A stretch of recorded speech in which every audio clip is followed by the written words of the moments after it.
오늘의 말씀은 누가복음 2장 21절부터 24절까지 말씀. 누가복음 2장 21절부터 24절까지 말씀입니다. 다 같이 한 목소리로 합독하도록 하겠습니다. 할례할 8일이 되매 그 이름을 예수라 하니 곧 잉태하기 전에 천사가 일컬은 바로라.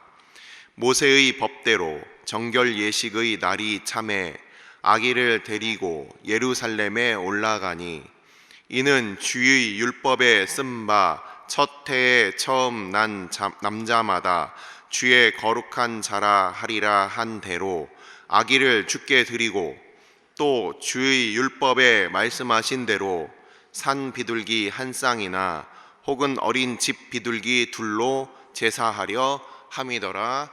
아멘. 축복하고 기도한 후에 말씀 보도록 하겠습니다. 여호와는 내게 복을 주시고 너를 지키시기를 원하며 여호와는 그의 얼굴을 내게 비추사 은혜 베푸시기를 원하며 여호와는 그 얼굴을 내게로 향하여 드사 평강 주시기를 원하노라.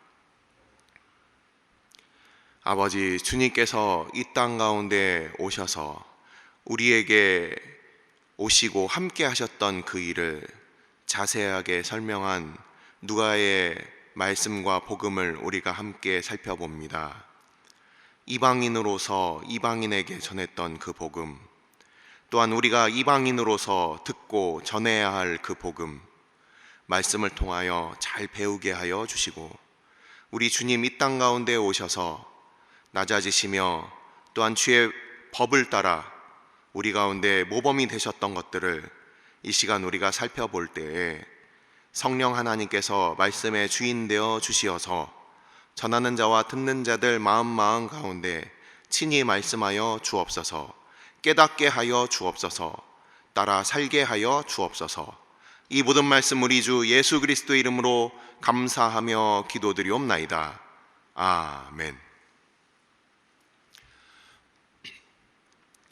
누가복음 1장, 2장을 거쳐서 우리가 다른 공관 복음서 그리고 요한복음 포함하여 복음서들 가운데 등장하지 않는 그런 많은 이야기들을, 자세한 이야기들을 우리가 함께 보고 있습니다. 누가복음 말씀은 지난 주일에 한번 말씀드리고 설명드린 바와 같이 누가라는 이방인이 데오빌로 가카라는 이방인에게 썼다. 이 부분을 우리는 이 누가복음의 특징을 잘 알고서 볼 필요가 있습니다. 그리고 이전에 새해 첫 새벽 기도를 담임 목사님께서 인도하시면서 그때 이 순서대로 썼다.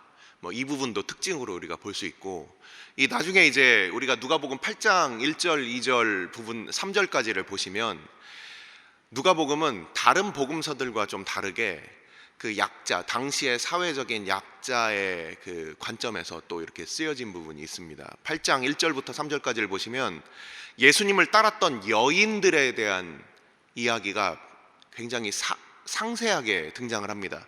예수님의 12제자뿐만 아니라 예수님을 따랐던 여인들에 대한 그 이름이 구체적으로 나오고, 그 예수님을 따른 여인들이 많았다, 예수님의 모든 것들을 다 옆에서 돌봐줬던 여인들이 있었다, 이런 여인들의 존재에 대해서도 비교적 소상히 다룬 그 복음서는 누가복음이 유일합니다. 그래서 우리는 누가복음을 볼 때 기존에 우리가 알고 있었던 것과는 좀 다른 시각을 우리가 배울 수가 있습니다.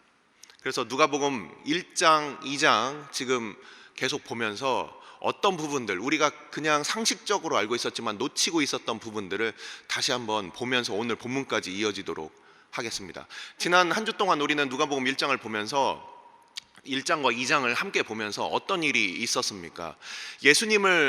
예수님께서 나신 것, 바로 오늘 본문의 바로 앞에 예수님께서 그 나시는 그 탄생에 대해서 천사들이 목자들에게 말씀을 전하고 그리고 그들이 와서 경배하는 장면을 우리가 보고 있습니다. 마태복음 2장에 보면은 동방박사들이 나오는데, 세 사람도 아니죠. 동방박사들이 나오는데, 이 동방박사들이 예수님 앞에 경배했던 때는 바로 그 태어난 그 당일이 아니었다는 것 알고 계실 분들은 계실 겁니다.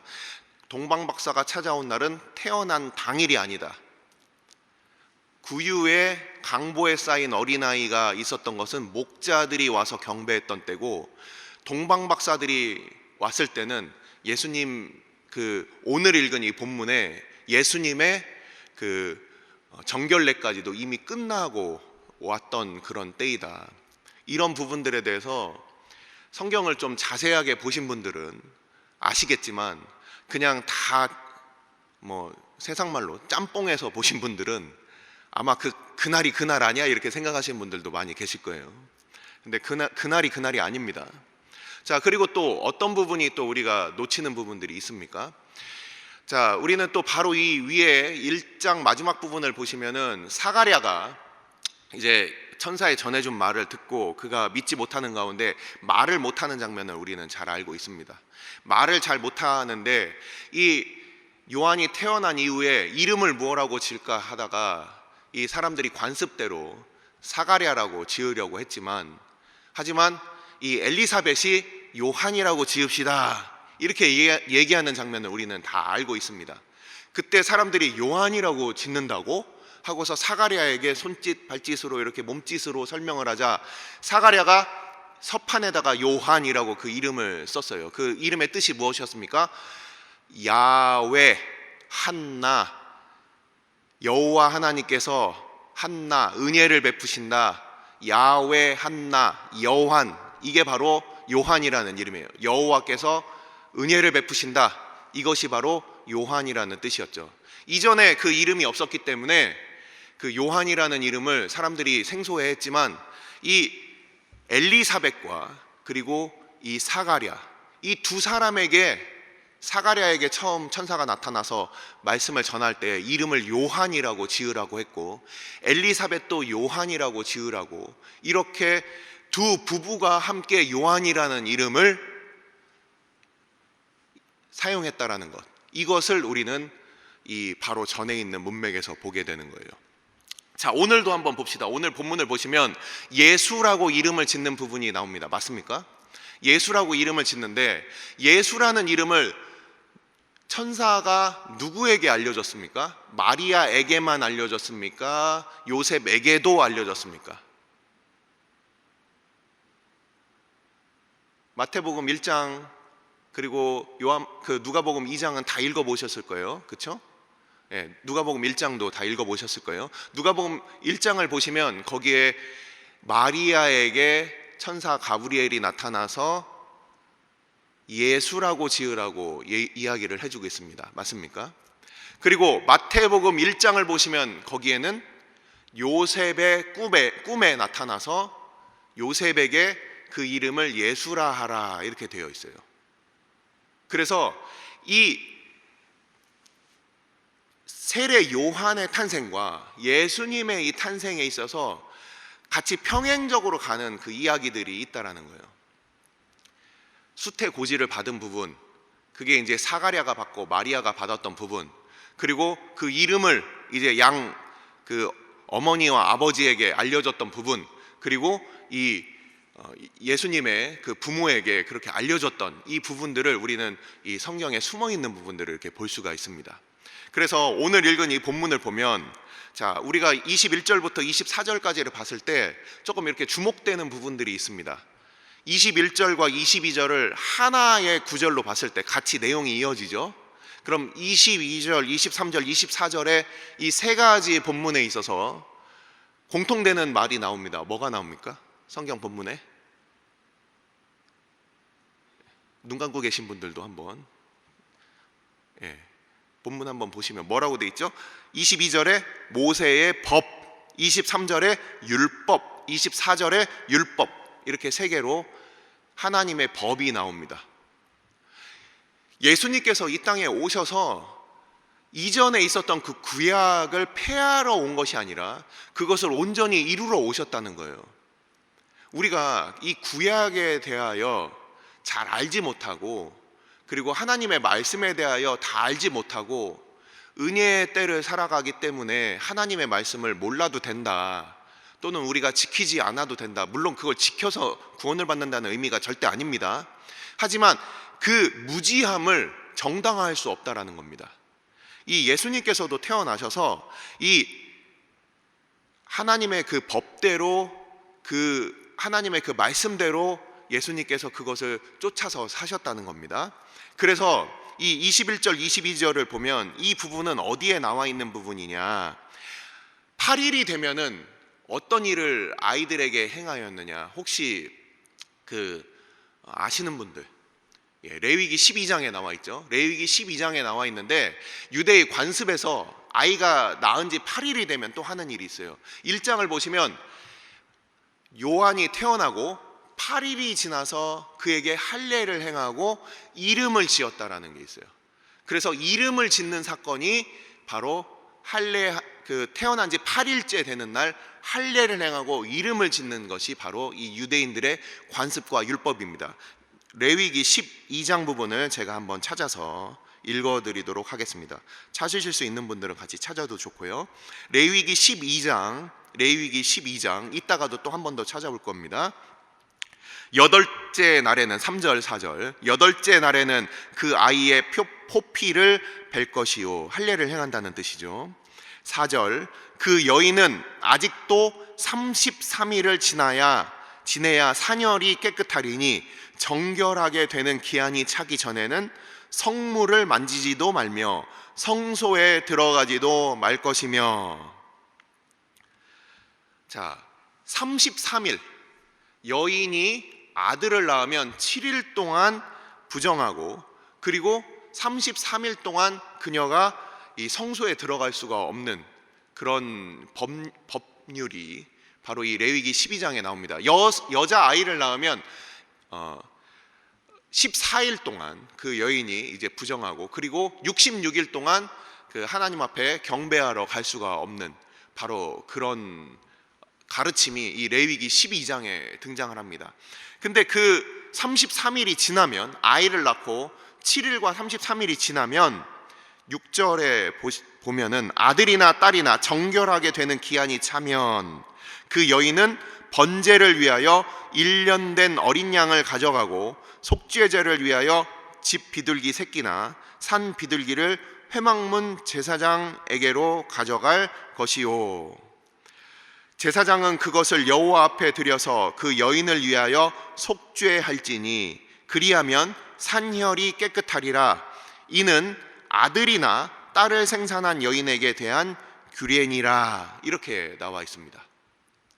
그래서 이 여인이 반드시 해야 될 그 일이 바로 아이를 낳고 7일 동안 그가 산혈이 깨끗함을 또 지나고, 그리고 7일 부정한 것을 지난 후에 33일이 또 지나서 하나님께 정결례를 하러 가는 그 관습이, 그 율법이 바로 이 레위기 12장에 이렇게 등장을 하는 거예요. 그래서 할례할 8일이 되었다, 이게 레위기 12장에 그렇게 등장한 부분이고, 그 이름을 예수라 하였다, 8일이 지나서 이름을 짓는 그 습관이 있었다. 그래서 그 잉태하기 전에 천사가 일컬은 바인데, 이게 바로 방금 말씀드린 대로 마리아에게도 요셉에게도 동일하게 하나님께서 주셔서 이 부부가 함께 예수라고 이름을 짓게 되었습니다. 이 예수라는 그 이름의 뜻은 여호와께서 구원하신다라는 뜻으로 우리가 잘 알고 있습니다. 자, 22절에 방금 말씀드린 대로 모세의 법대로 정결 예식의 날이 참에 33일이 지난 거예요. 아기를 데리고 이제 예루살렘에 올라갔다라는 겁니다. 자, 우리가 마태복음 2장에 이 바로 동방 박사들에 대한 이 말씀과 누가복음을 함께 짬뽕해서 우리가 이해를 하게 되면은 바로 아기가 태어난 그대로 바로 그 이집트로 도망간, 그렇게 애굽으로 피신한 사건으로 그렇게 이해하시는 분들이 꽤 많이 계실 거라고 생각합니다. 하지만 이렇게 누가복음의 말씀처럼 이 33일이 지나고 바로 베들레헴으로부터 예루살렘까지 걸어서 2시간 정도예요. 그래서 이 예루살렘에 가서 그들이 정결례를 하는 것까지 이 예수님의 그 처음 태어났을 그 당시에 있었다는 겁니다. 그래서 혹시라도 이 누가복음과 마태복음의 이 말씀을 짬뽕해서 바로 이집트로 도망간 거 아니야 하면서 왜 성경 말씀이 다르지 이렇게 헷갈려 하시는 분들을 위해서 제가 말씀을 드렸습니다. 예루살렘에 올라갔어요. 그래서 여기서 뭐 우리가 시몬도 만나고 뭐 이 뒤에 후에 그리고 안나라는 그 여선지자도 만나는 장면들이 이제 곧 이번 주에 이어지게 됩니다. 자, 그래서 예루살렘에 올라가서 이 정결 예식을 하려고 하고 있는데, 자, 여기서 주의 율법에 쓴 바 첫 해에 처음 난 남자마다 주의 거룩한 자라 하리라 한 대로 아기를 죽게 드렸다.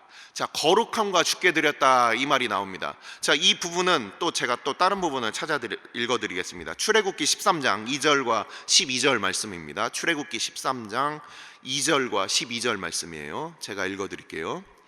이스라엘 자손 중에서 사람이나 짐승을 막론하고 태에서 처음 난 모든 것은 다 거룩히 구별하여 내게 돌리라. 이는 내 것이니라 하시니라.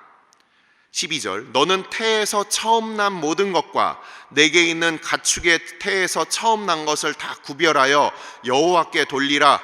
수컷은 여호와의 것이니라. 아멘. 바로 이게 23절에 나와 있는 말씀의 근거입니다.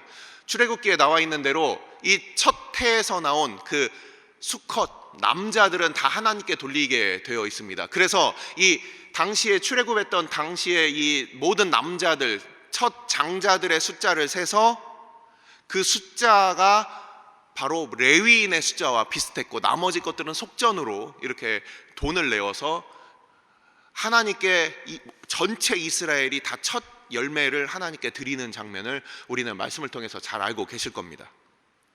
자, 거룩하다라는 뜻이 무엇인가? 여기에 대해서 설명을 오늘 드리고서 말씀을 정리를 하겠습니다. 거룩한 자라 아기를 죽게 드리고 이렇게 되어 있어요. 거룩하다는 뜻이 과연 무엇인가? 우리가 알고 있는 거룩하다라는 뜻이 무엇입니까? 무엇인가 좀 종교적인 그 모습을 갖추는 것이 거룩하다라고 합니까? 이전에도 한번 설명을 드렸습니다. 거룩하다라는 뜻은 죄와 분리되어 있다라는 거예요. 죄와 분리해서 따로 보존한다. 죄와 분리되어 있다. 근데 죄와 분리돼서 그냥 보존하는 것이 목적이 아니라고 말씀을 드렸어요. 우리가 그냥 예수님 앞에 와서 우리의 죄의 사함을 받고 우리가 깨끗하게 되는 것이 그것이 신앙의 목표와 목적이 아니라는 겁니다. 아니 목사님, 죄 사함을 받아야죠. 우리가 뭔가 깨끗하게 돼야죠. 맞습니다. 근데 그것이 최종 목표가 아니라는 거예요. 뭐 이단들 중에서 뭐 그 박옥땡 하는 뭐 그런 사람들 여기서 그 구원파 요 가까운데도 뭐 기쁜 소식 뭐 어쩌고 있죠.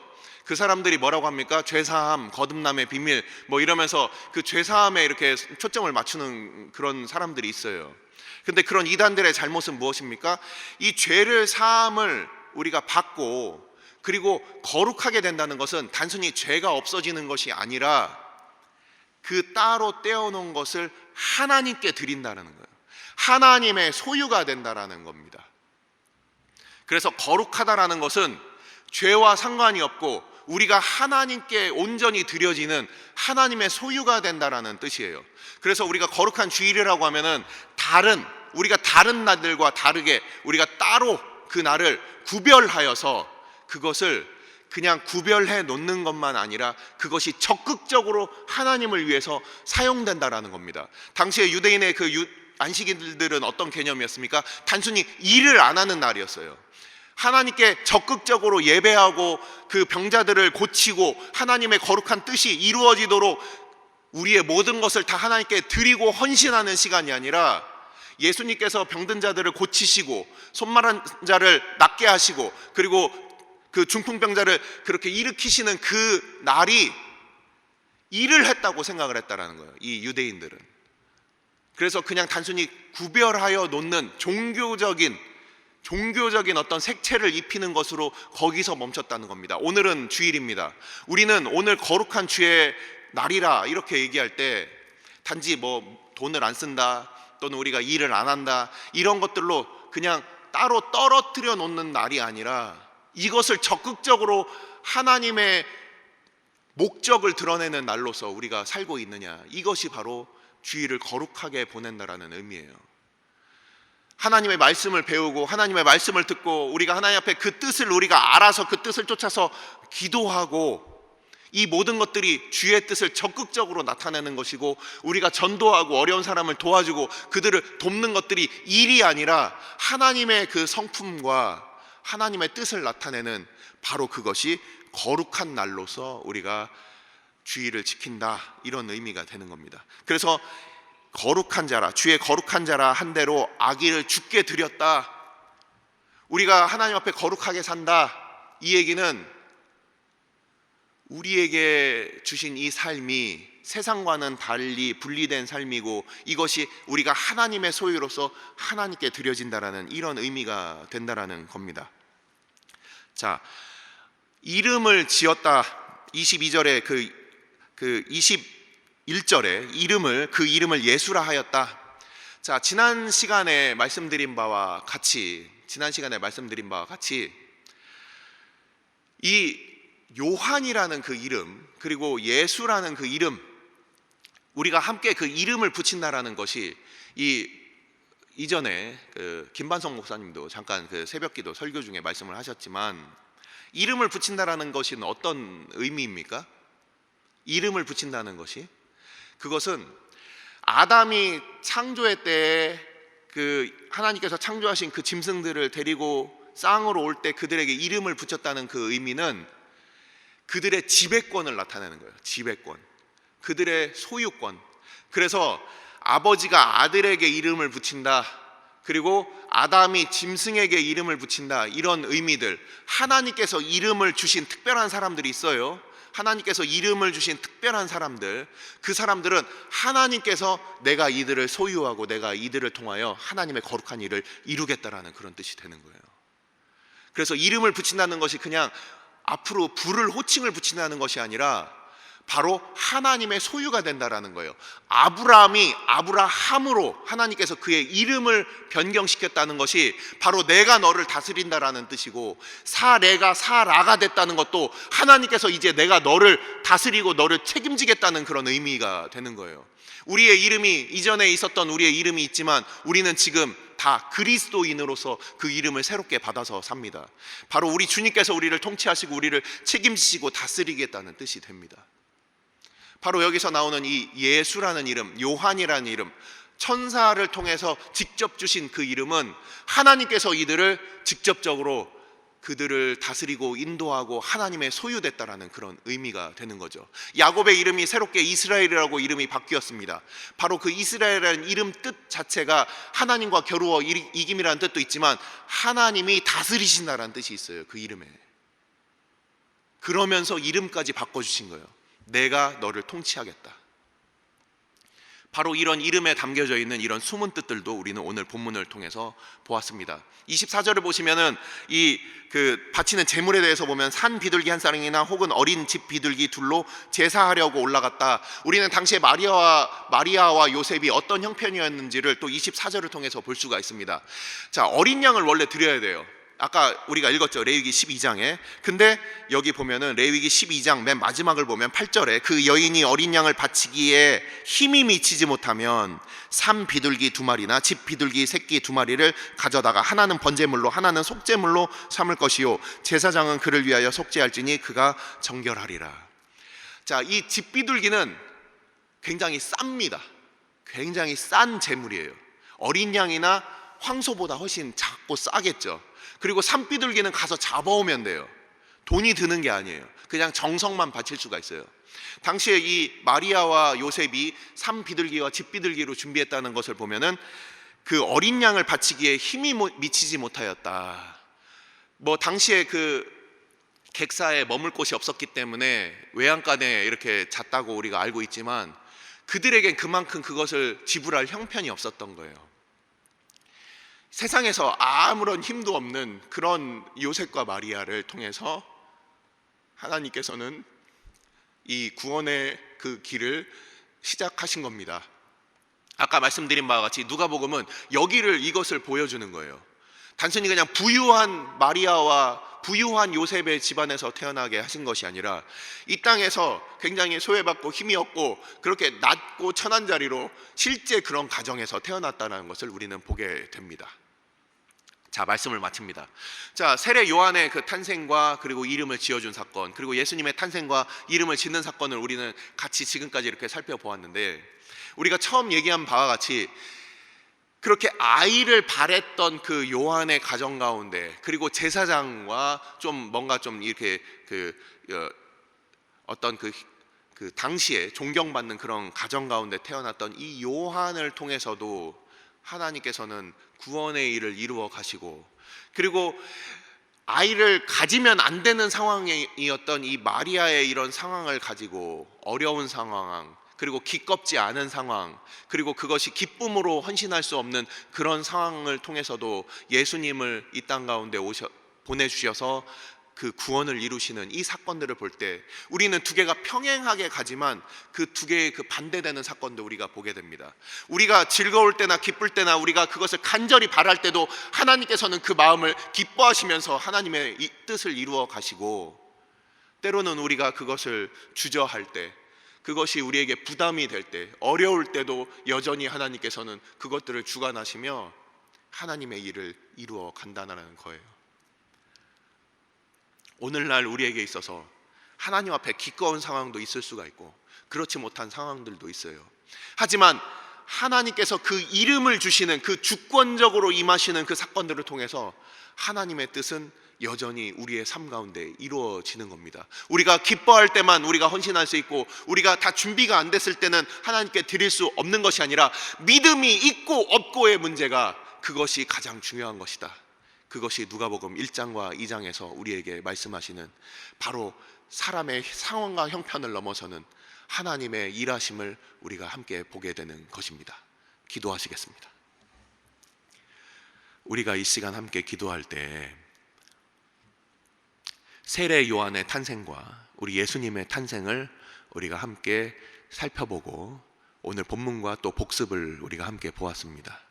우리에게 주시는 말씀은 무엇입니까?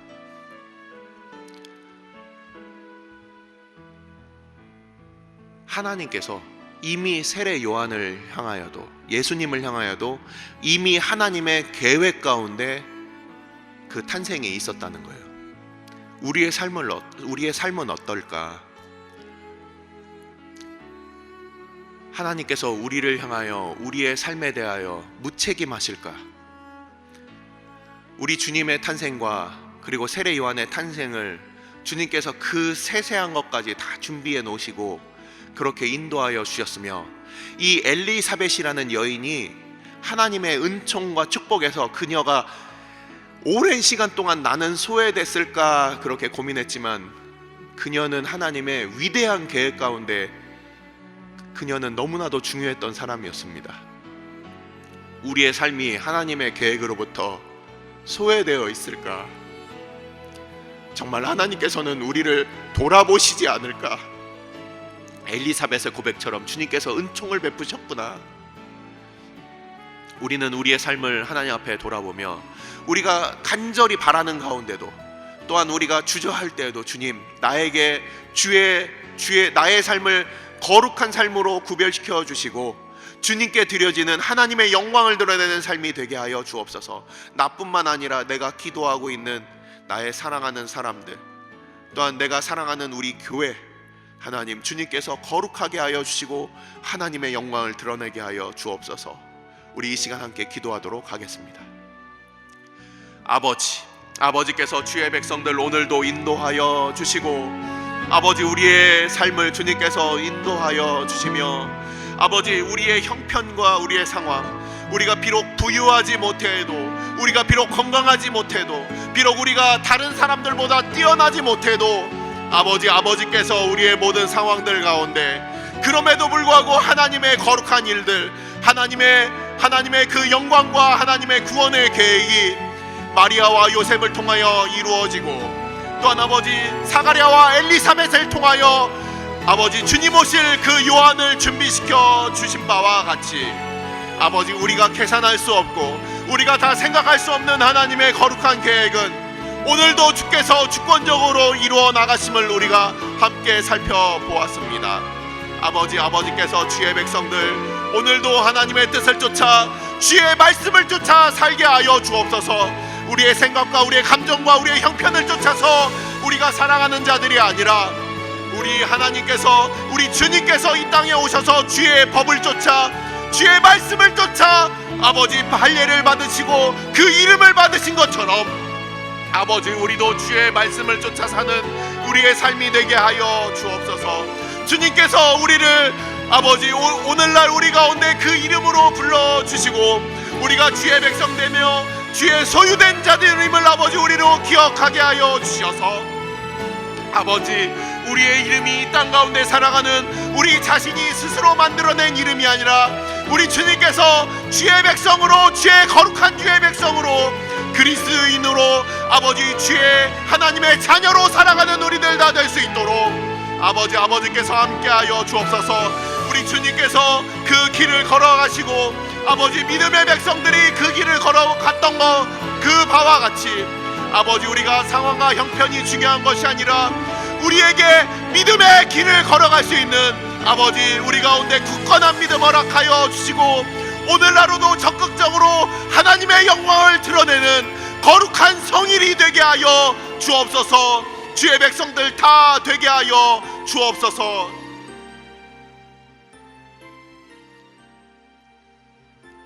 오늘 주일은 특별히 오늘 주일 예배와 주일 사역을 위해 기도하는 날입니다.